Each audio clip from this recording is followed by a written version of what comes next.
Hi friends, രാത്രി 9:30 മണിക്കാണ് കേട്ടോ നമ്മുടെ ട്രെയിൻ. ഞങ്ങൾ വീട്ടിൽ നിന്ന് ഒരു 8 മണിയോട് കൂടി ഇറങ്ങി. രാത്രിയിലെ ഫുഡ് കഴിക്കാൻ ആനന്ദവല്ലീശ്വരത്തുള്ള വെജിറ്റേറിയൻ ഹോട്ടലിലാണ് കയറിയത്. ഇവിടുത്തെ ഏറ്റവും വലിയ ഹൈലൈറ്റ് ഇതേ ഈ ഫിഷ് ടാങ്കാണ്. ഞാനും ശിവചേട്ടനും ഓരോ ബട്ടൂറയും, അമ്മയ്ക്ക് ഓരോ ഗീ ദോശയാണ് ഓർഡർ ചെയ്തത്. ഋഷിക്ക് എപ്പോൾ ഇവിടെ വന്നാലും ന്യൂഡിൽസ് മതി. ഞങ്ങൾ കഴിച്ചു കഴിഞ്ഞിട്ടും ഋഷിക്കുട്ടനുള്ള ഫുഡ് വന്നതുമില്ല. അവൻ നല്ല 8ൻ്റെ പണിയും വാങ്ങിയിരിക്കുകയാണ്. ഇത് ഋഷിക്കുട്ടന് സ്ഥിരം കിട്ടുന്ന പണിയാണ്. പിന്നെ അവർ വന്ന് പറഞ്ഞു ന്യൂഡിൽസ് ലേറ്റ് ആകും, ഫ്രൈഡ് റൈസ് ഉണ്ടെന്ന്. പിന്നെ അതും കുറച്ച് ലേറ്റായിട്ടാണ് കിട്ടിയത്. ഞങ്ങളങ്ങനെ ആകെ ടെൻഷനായി ലേറ്റ് ആകുമെന്നുള്ളത്. എന്തായാലും ഫുഡൊക്കെ കഴിച്ച് ഞങ്ങൾ റെയിൽവേ സ്റ്റേഷനിലേക്ക് പുറപ്പെട്ടു കേട്ടോ. സാധനങ്ങളൊക്കെ അവിടെ ഇറക്കി വെച്ചിട്ട് ശിവചേട്ടൻ വണ്ടി പാർക്ക് ചെയ്യാനായിട്ട് പോയി. അപ്പോൾ കുറച്ച് സമയം ഞങ്ങൾ അവിടെ വെയിറ്റ് ചെയ്യേണ്ടി വന്നു. അങ്ങനെ ശിവചേട്ടൻ പോയി വണ്ടിയൊക്കെ പാർക്ക് ചെയ്ത് വന്നപ്പോഴേക്കും ഞങ്ങൾ കുറച്ച് ഫോട്ടോസൊക്കെ എടുത്തു. പിന്നെ ഈ സാധനങ്ങളൊക്കെ എടുത്ത് സ്റ്റെപ്പ് കയറി നമ്മൾ മുകളിൽ പ്ലാറ്റ്ഫോമിലേക്ക് പോകണമല്ലോ, കയറി ഇറങ്ങണം. അപ്പോൾ സാധനങ്ങളൊക്കെ ആയിട്ട് ഞങ്ങൾ അവിടേക്ക് കൊണ്ടുവച്ചു.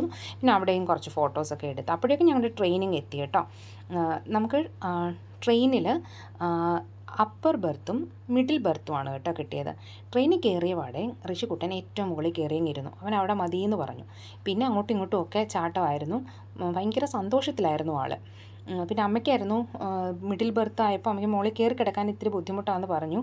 അങ്ങനെ ഇരുന്നപ്പോൾ എന്തായാലും മറ്റൊരു പുള്ളി വന്നു. അദ്ദേഹം പറഞ്ഞു അദ്ദേഹം മുകളിൽ കിടന്നോളാമെന്ന്. അങ്ങനെ അമ്മ എന്തായാലും താഴെ അമ്മയ്ക്ക് സൗകര്യം കിട്ടി.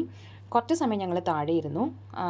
കരുനാഗപ്പള്ളി കായംകുളമൊക്കെ ആയപ്പോഴേക്കും വേറെ ആളുകളൊക്കെ കയറി തുടങ്ങി. ഞങ്ങൾ മുകളിലേക്ക് കയറി കിടന്നു. എല്ലാവരും ഉറക്കമായി. ഇങ്ങനെ ഇരിക്കുമ്പോഴാണ് ഞാൻ ഇടയ്ക്കൊന്ന് ഉണർന്നപ്പോൾ ദേണ്ട ഒരാളിരുന്ന് സ്പ്രിങ്കിൾസ് കഴിക്കുന്നു. അവന് തീരെ ഉറക്കമില്ല, എക്സൈറ്റ്മെൻറ്റ് കൊണ്ടായിരിക്കും. അവനിങ്ങനെ എഴുന്നേറ്റിരുന്ന് അവിടെ ഇവിടേക്ക് ഇങ്ങനെ നോക്കുന്നു, എല്ലാവരെയും കാണുന്നു. ഭയങ്കര സന്തോഷമായിരുന്നു കേട്ടോ ആളിന്. അപ്പം ഞാൻ വീഡിയോ എടുക്കുന്നതൊന്നും ഋഷിക്കുട്ടൻ കണ്ടിട്ടില്ല. എല്ലാവരും ഉറക്കമാണ് കേട്ടോ. അങ്ങനെ ഞങ്ങൾ അതൊക്കെ കഴിഞ്ഞിട്ട് നേരം വെളുത്തു നല്ല അടിപൊളിയായിരുന്നു കേട്ടോ. ആ ഒരു മോർണിംഗ് വൈബ് കാണാനായിട്ട് അതേണ്ട ഋഷിക്കുട്ടൻ എഴുന്നേറ്റ് ഇങ്ങനെ കുത്തിയിരിക്കുകയാണ്. അപ്പോൾ നമുക്ക് ഇറങ്ങാനുള്ള സ്ഥലമായി. എല്ലാവരും സാധനങ്ങളൊക്കെ എടുത്തു വെച്ച് ഇറങ്ങാനായിട്ട് റെഡി ആയിട്ട് ഇരിക്കുകയാണ് കേട്ടോ. പിന്നെ നമുക്ക് ഇവിടെ നിന്നും ഇനി ഓട്ടോയിലാണ് നമ്മൾ റൂമിലേക്ക് പോയത്. നല്ല റൂമായിരുന്നു കേട്ടോ. ഞങ്ങൾ റൂമിലെത്തി. നല്ല റൂമായിരുന്നു, നല്ല സൗകര്യങ്ങളൊക്കെ ഉള്ള റൂമായിരുന്നു. ഋഷിക്കുട്ടൻ ഉറങ്ങാത്തതുകൊണ്ട് തന്നെ നല്ല ക്ഷീണമുണ്ട് അവന്. വന്ന പാടെ അങ്ങ് കിടന്നു. പിന്നെ എല്ലാവരും പെട്ടെന്ന് കുളിച്ച് റെഡിയായി ഞങ്ങൾ അമ്പലത്തിലേക്ക് പുറപ്പെട്ടു. ഇനി നമുക്കിതിൻ്റെ അടുത്ത വീഡിയോയിൽ കാണാം. Tata bye, see U.